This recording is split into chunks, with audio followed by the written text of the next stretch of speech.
Hello everyone, my name is Minal Devlekar and today we are going to discuss or quick recap on a topic cell and cell organelles and their functions.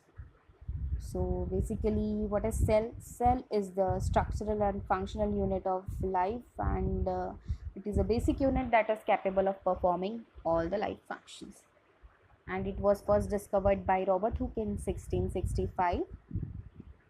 Types of cell की बात करें तो दो cells रहते हैं prokaryotic and eukaryotic prokaryotic means it lacks the nucleus and all the membrane और bound organelles जो कि यूकैरियोट में सारे membrane bound organelles like ER Golgi सारे ऑर्गेनल्स रहते हैं it's also having a nucleus example is animal plants and fungi prokaryote में bacteria is the example next हम टिपिकल सेल की बात करें तो एक टिपिकल सेल जो है it is mainly consist of this three things that is plasma membrane cytoplasm उसमें रहने वाले सारे cell organelles and nucleus first we will see plasma membrane तो प्लाज्मा मेम्ब्रेन एक आउटर लेयर रहती है जिसमें एक जो कलर्ड स्ट्रक्चर्स दिए रहते हैं इट इज़ लाइक प्रोटीन जो कि एक आइसबर्ग की तरह काम करते हैं इन अ सी ऑफ लिपिड्स तो जो भी साइड में जो भी एक समंदर रहता है लिपिड्स का जस्ट इमेजिन कि ये जो लिपिड्स रहते हैं जिसमें सारे प्रोटीन्स जो रहते हैं वो आइसबर्ग्स जो रहते हैं वो प्रेजेंट रहते हैं which is responsible for the in and out of the material transportation of material and it was well explained by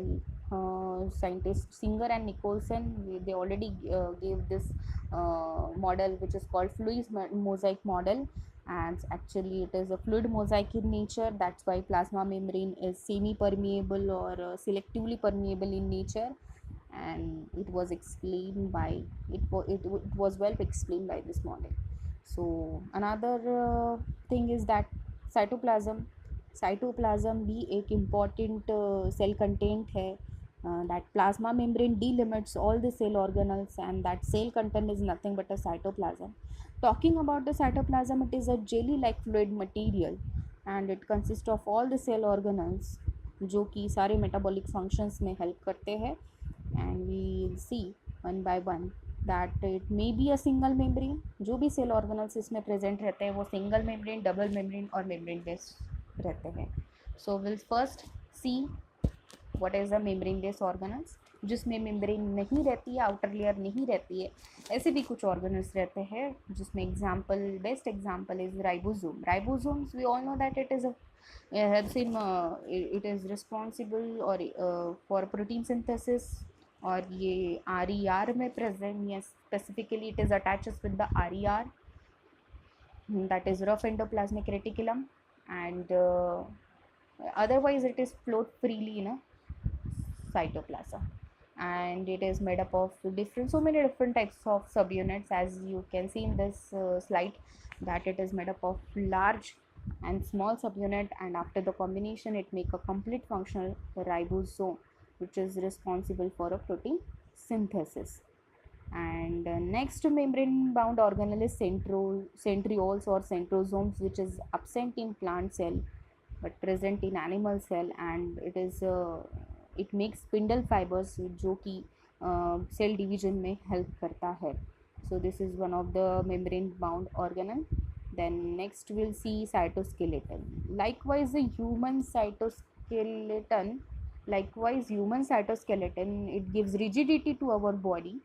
So वैसे ही सेल्स को भी रिजिडिटी देने का काम जो है वो स्केलेटन करता है which is made up of three mainly parts that is microtubules intermediate filament and microfilament.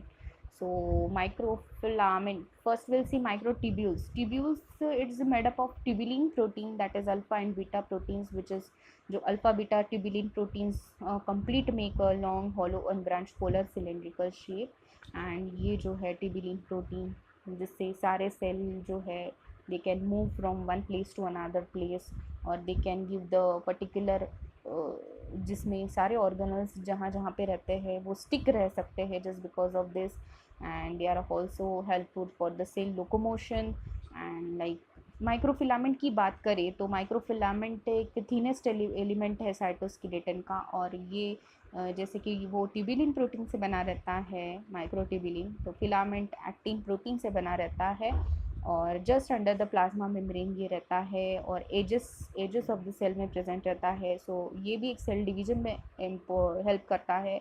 और during muscles contraction muscles contraction और रिलैक्सेशन के टाइम पे एक्टिन प्रोटीन जिसमें फिलामेंट में प्रेजेंट रहता है, तो वो भी हेल्प करता है. Then third one is intermediate filament. So it is also a composed of a proteins which is associated to form a rope like structures. तो ये एक हाई मैकेनिकल स्ट्रेंथ देता है जो अपनी न्यूरॉन्स में प्रेजेंट रहता है, हेयर में प्रेजेंट रहता है, नेल्स में प्रेजेंट रहता है. तो so they also a long lasting cell superstructure. Next move on the another thing of the cell that is जो भी अभी तक देखा है, that is all about cell cytoskeleton and what are the different types of membrane bound organelles. Now we'll see what are the different single membrane organelles. Single membrane, that means it covered by only single layer. So single layer से covered रहने वाला जो cell रहता है वो endoplasmic reticulum है. And it is an network of membranes जो कि एग्जैक्टली एडजेसेंट टू दिस जो न्यूक्लियस के ही साइड में जो रहता है वो ER रहता है. ER दो टाइप के रहते हैं, RER एंड स्मूथ ER. तो rough means why it is called rough because it contains ribosomes. इसके साइड में और इसके सरफेस पे राइबोसोम्स अटैच रहते हैं. और SER जो डायग्राम में दिया है, so it is smooth because ribosomes इसमें absent रहते हैं. So as you can see in this diagram, ये जो क्रिमिश कलर का है वो स्मूथ है और ये जो है डायरेक्टली एडजेसेंट न्यूक्लियर एनवेलप के ही कंटिन्यूस जो लेयर रहती है, that is cisternae. and it is actually made up of cisternae, and this all cisternae, that is flattened sacs of membranes connected with each other with the tubules. And एक वो vesicles की तरह एक bags भी layer भी vesicles bags जो भी है वो भी बनाते हैं. So what are the different functions of ER. तो RER जो है वो मेनली प्रोटीन सिंथेसिस के लिए ज़रूरी रहता है और ये पोस्ट ट्रांसलेशनल मॉडिफिकेशन दिखाता है, यानी जो भी प्रोटीन बने रहते हैं उसको प्रोटीन सिग्नल से देख के कहाँ उसको सॉर्ट करना है वो भी करता है. स्पेशली जो भी प्रोटीन्स बनते हैं उसमें कार्बोहाइड्रेट्स मोइटी ऐड करके उसको पैकेजिंग करता है. एंड देन उसको जो भी प्रोटीन्स है उसका क्लीवेज भी करने का काम करता है. आगे हम SER की बात करें तो SER specially synthesises phospholipids. Lipids actually lipid synthesis का काम करता है. कोलेस्ट्रॉल अपने जो बॉडी में बनता है वो भी बनाता है. Steroid hormones, all progesterone, estrogen, whatever the adrenals and gonads hormones. And SER is the site of glycogen metabolism. We all know that glycogen is made up of glucose units, and after the if that glycogen, we all know that glycogen is present in a liver, and during a fasting it get converted into glucose, so that free glucose we can utilize it during a fast. So it's to, and another function is that SER में calcium store रहता है. If it is stored then it is your muscles get relaxed. If it is go outside, that means it is present. If they go outside in a cytoplasm तो muscles contract होते हैं. तो muscle contraction relaxation control करने का काम SER की तरफ रहता है. SER में जो कैल्शियम रहता है उसकी आयंस की वजह से मसल कॉन्ट्रैक्ट रिलैक्स होते हैं. Then in liver and kidney में जो SER रहते हैं वो जो भी ड्रग्स हार्मफुल रहते हैं उसको डिटॉक्सिफाई करने का काम करता है. And specially glucose 6 phosphate which is a precursor of glucose, उसमें से फॉस्फेट रिमूव करके जो फ्री ग्लूकोज है वो ब्लड में भेजने का काम भी SER करता है. Then next move on, the another single membrane organelle is the Golgi complex. Golgi complex is made up of 320 cisternae which is a continual layer of ER. ER से ही जो लेयर कंटिन्यू बनती रहती है वो Golgi की रहती है. Golgi भी एक फ्लैटेंड मेम्ब्रेनस सैक्स सिस्टर्नी रहता है, इसमें भी ट्यूब्यूल्स रहते हैं, वेसिकल्स रहते हैं, मोर एक्सटेंसिव स्ट्रक्चर रहता है. ये भी सिक्रेट करता है प्रोटीन, जो भी ER से बने हुए प्रोटीन्स रहते हैं उसको सिक्रेट करता है गोल्जी. गोल्जी जो है वो पर्टिकुलरली पैकेज करता है, ट्रांसपोर्ट करता है, packaging, processing and sorting of that protein to जो भी सॉर्टिंग करने का काम करता है वो गोल्जी का काम रहता है. As you can see in this diagram, processing and packaging, that first it is comes from the ER, and through the vesicles it goes in firstly in a Golgi. Golgi act as a post office. इसको एक post office of cell भी कहा जाता है. And जहाँ जहाँ पे भी प्रोटीन्स का सिग्नल है वहाँ पे सॉर्टिंग करने का काम ये करता है.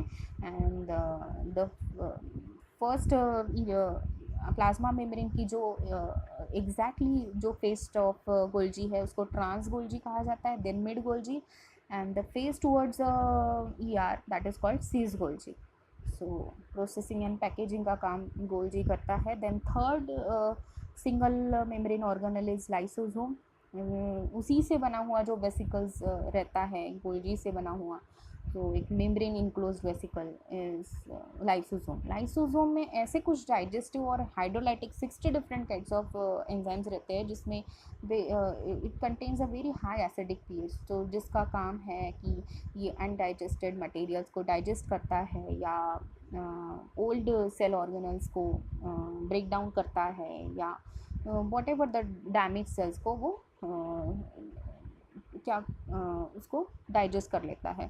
So lysosome is also called as a suicidal bags. And if there is mutation in whatever in the enzyme जिसकी वजह से डिसऑर्डर हो सकते हैं, लाइक निकमैन Pick disorder, Gaucher diseases, kind of this. So let's move on another membrane cell organelles, that is mitochondria. As we all know that mitochondria is called as a powerhouse of cell. और इसमें ATP बनता है, energy currency. तो ये जो ATP है जो कि अपने को एनर्जी देता है, तो इसमें लॉट ऑफ बायोकेमिकल रिएक्शंस बनते हैं.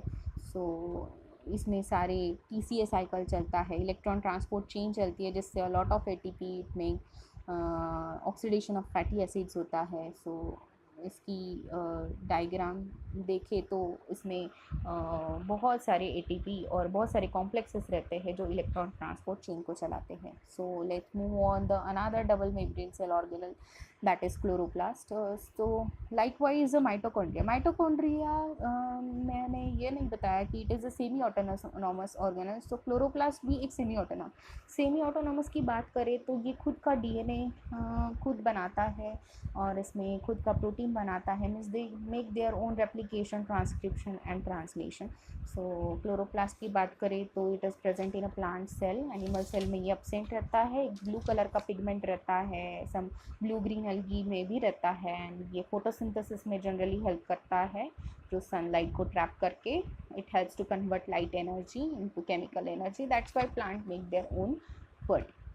So this is a diagram of chloroplast. Let's move on the another double membrane organelles, which is the largest part of the cell, or we can see it is the brain of the cell, that is a nucleus. Nucleus is something, the diagram like this. The purplish color material is a genetic material which is called nucleolus, and the layer which is known as nuclear envelope, and the pore is present in it, that is called nuclear pore. तो nucleolus without envelope, जिसमें envelope नहीं रहता है, like in prokaryote जिसमें genetic material free in अ फ्लाइटोप्लाज्म, तो उसको nucleolus कहा जाता है. If nuclear envelope is present तो उसको न्यूक्लियस बोला जाता है. सो ये एक डिफरेंस है इसका. एंड पोर से जो भी न्यूक्लियोलस में जो भी RNA सिंथेसिस होता है उससे ट्रांसपोर्टेशन कर सकते हैं. तो this is all about a nucleus. तो इसमें क्रोमैटिन नेटवर्क रहता है. एक्चुअली क्रोमैटिन की बात करें तो DNA जेनेटिक मटेरियल तो है ही, but to get it more condense it required one more histone, that is called as the histone proteins. And the histone proteins plus DNA it make a chromatin. And chromatin जो रहता है it is a condense form of DNA. If it is get more condensed, it make a chromosome, and this chromosome clearly, as we can see in a metaphase, which is one of the stage of cell division.